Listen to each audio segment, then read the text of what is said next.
j'aurais tendance à dire 5 ans déjà. Voilà, 5e édition, 3e édition à la Cité de l'Espace, mais 5e édition, notre festival aérospatial a déjà 5 ans. Et comme le disait Philippe, le spatial est à l'honneur particulièrement cette année, mais on n'oublie pas non plus l'aéronautique et vous verrez dans le programme des conférences, de la table ronde, des simulateurs qu'on pourra voir plus nombreux que l'année dernière. L'aéronautique a vraiment toute sa place. Catherine Gay, merci pour Network Visio. Donc nous venons d'assister à une conférence de presse et apparemment tout semble positif. Oui, enfin tout semble en tout cas être prêt pour pouvoir accueillir du public lors de ce festival aérospatial des étoiles et des ailes qui se tiendra donc ici même dans cette Cité de l'Espace du 13 au 16 novembre prochain. Alors vous parliez de 5 ans. 5 ans c'est tout jeune en fait, c'est une gestation ça.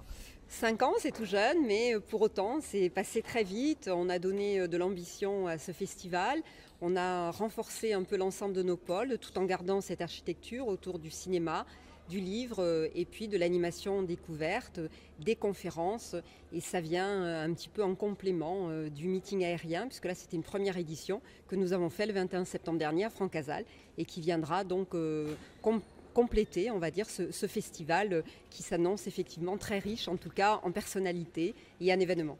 Alors justement, ce meeting aérien étant une première qui a battu des records malgré quelques petits couacs, mais bon, comme vous disiez, ça fait partie pour mieux évoluer, donc ça vous donne bien sûr, ça vous donne des ailes. Oui, c'est ce meeting aérien avec quelques dysfonctionnements que nous allons de toute façon corriger dans 2 ans, mais pour autant qui nous a montré qu'il y avait une vraie légitimité d'organiser un meeting aérien à Toulouse et notamment sur cette plateforme de Francazal.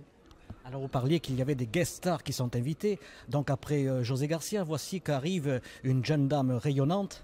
Oui, Michel Larocque. Et enfin, une dame dans les invités d'honneur, puisque nous avions Michel Drucker, Jacques Perrin et José Garcia. Et cette année, honneur aux femmes avec une actrice de renom et qui en plus connaît très bien Toulouse et qui sera ravie effectivement d'être à nos côtés pendant ces 3 jours.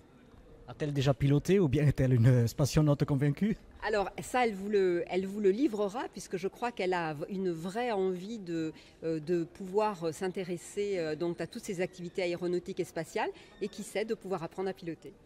Vous avez mis en avant surtout aussi l'association des ailes anciennes qui paraît vraiment absolument la colonne vertébrale. Alors l'association des ailes anciennes, effectivement, qui restaure tous ces avions et qui seront dans le projet Aéroscopia et qui nous accompagnent depuis 2010 lors de ce festival. Voilà. Donc, vous n'êtes pas toute seule. Quel est le nombre de collaborateurs avec vous pour mettre en place ce festival? Une vingtaine de bénévoles qui travaillent d'arrache-pied, des passionnés de l'aéronautique et du spatial et qui ont vraiment envie aujourd'hui de faire le lien justement entre toutes ces associations aéronautiques et spatiales dont vous parliez et qui démontraient qu'à Toulouse, il y a des choses à faire. Peut-être une question indiscrète. Faites-vous partie du milieu aéronautique spatial? Êtes-vous une ancienne pilote? Qui êtes-vous, en quelques mots peut-être? Qui je suis? Ce serait trop long à vous dire qui je suis, mais en revanche, je suis une passionnée d'aviation. Je ne suis pas pilote moi-même, mais je travaille à l'aéroport de Toulouse. J'ai fait toute ma carrière à l'aéroport de Toulouse et j'ai organisé des événements autour de l'aéronautique, en Catalina, des rallyes d'aéroclub et je suis une vraie passionnée de tout ce qui vole. Je vous remercie beaucoup. Merci à vous en tout cas.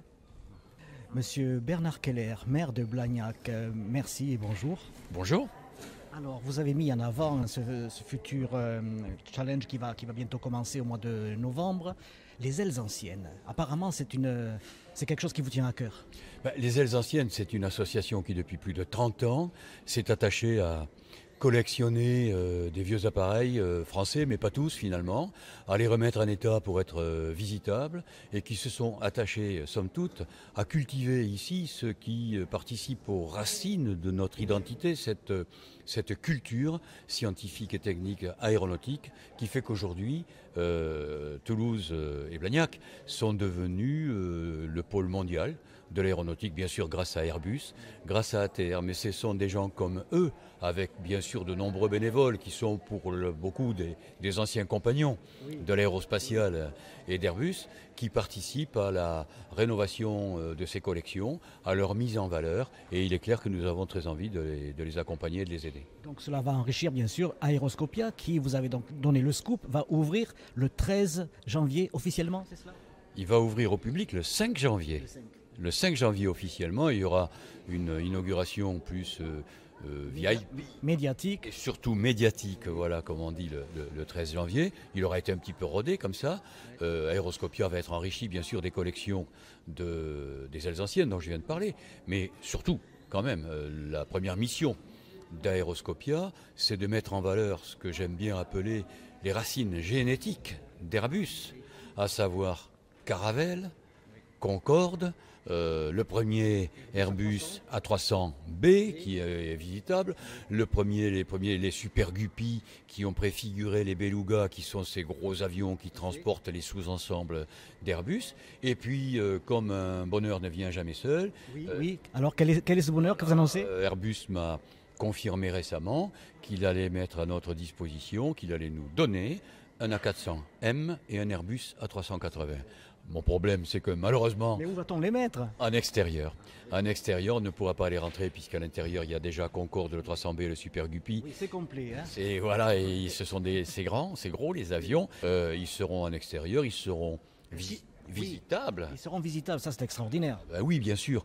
Et c'est ça que parfois regrette le public qui fait les visites du tourisme industriel d'Airbus. Ils voient les chaînes, ils voient les avions de loin, ils ne peuvent pas les toucher, ils ne peuvent pas rentrer dedans. Ceux-là seront pour les toucher, pourront monter dedans, et puis ils verront les véritables dimensions. On ne mesure vraiment la taille d'un Airbus A380 que lorsqu'on est au pied. Rendez-vous donc en novembre au festival.